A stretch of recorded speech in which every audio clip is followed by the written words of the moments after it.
help out on that end makes us a lot better. RJ, you've had some prolific performances over the past couple of years. What did tonight feel like on this big-time stage when you guys needed the most to come through the way you did?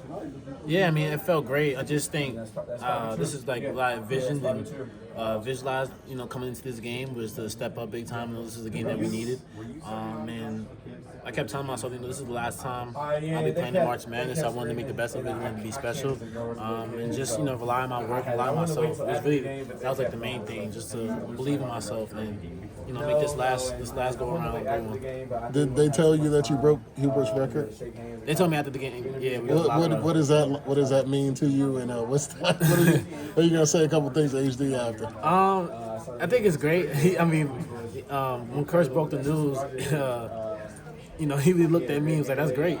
But I think that just speaks to me, his relationship. He recruited me here, and just for me to instill my legacy, just him as a coach and him instilling confidence in me to just go out there and be myself.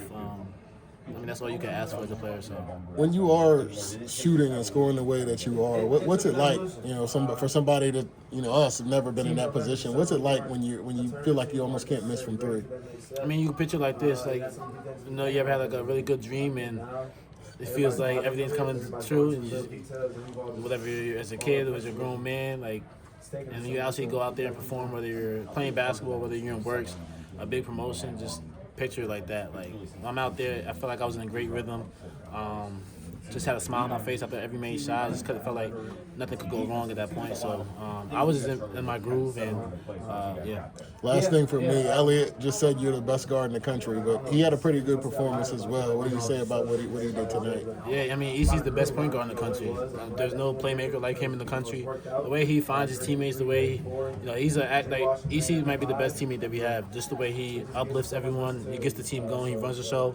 And one thing about he's gonna find you, and that's why you always gotta stay shot ready and always run in transition, because he is the best point guard in the country, he's the best playmaker that I've played with. So EC was really great today, 12 assists. So yeah. RJ, was this maybe the most in charge Elliot's been all season, especially in the first half? Looked like he was in total control of the game out there. Yeah, I think he set the tone. As a point guard, you're the head of the snake, and for him to, I think he did a good job of setting the tone, whether he drove by a guy and then was able to knock down a three, and next thing you know, he's dishing out dimes. So just for him to control the tempo of the game, that's what we need from him, and that just comes with experience. This is his second time playing the NCAA tournament, so he's more mature and more confident. So, you said that you envisioned tonight beforehand. Did you envision skipping down the court after your last game? That was a hell of a skip there. Nah, I was kind of watching the Warriors and Nuggets game last night, so kind of like watching Steph a little bit. He does that a lot, so but it kind of just happened naturally.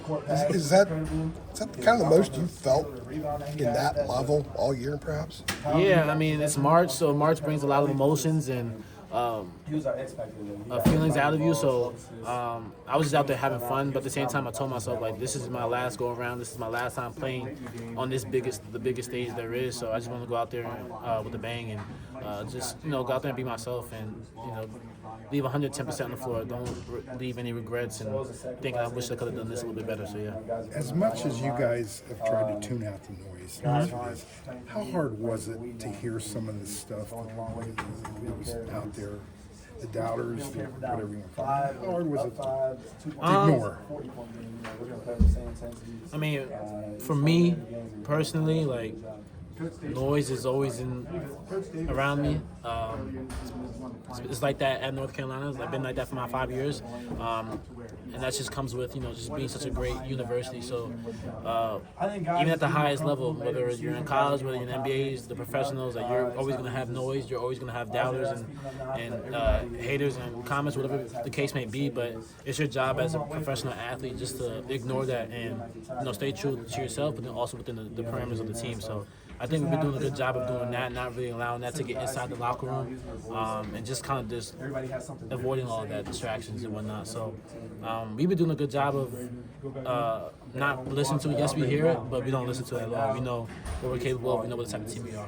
You would not be lacking fire to play an NCAA tournament to begin with, but did that add another layer at all?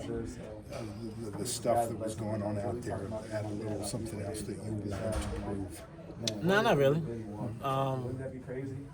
One thing about this team, one thing about me, we don't need any extra motivation to go out there and play basketball. We just like to go out there and prove ourselves right rather than prove people wrong. RJ, I got a text from somebody about 8 minutes left in the game. They said this is the biggest middle finger ever stuck up in critics in NCAA tournament history. Jalen agreed. Jay would agree with that. What do you think about that? I know what you just said to his question, but a lot of people are looking at it that way. Yeah, I mean, it is what it is. Like, at the end of the day, like, we're not in control of that. We're not in control of being placed in NCAA or being not placed, and just obviously the controversial statements that be going on. So at the end of the day, it is what it is, but we just got to focus on us. RJ, respectfully, it did look like y'all had a point to prove the way you played. I mean, it did look that way. Yeah. And, I'm not saying you're lying, but you know what I mean? Like, it looked like there was a determination there to just pile it on. Nah, I mean, we're just excited to play in March Madness. Like, this is, if you really go down the roster, like, this is everyone's, like, majority of the team's first time actually playing March Madness. So it was really just a lot of the excitement and going out there and, playing in front of our fans and having the opportunity to go to Milwaukee to be in the first round. So it was really just more about taking advantage of this moment. So good opportunity to take.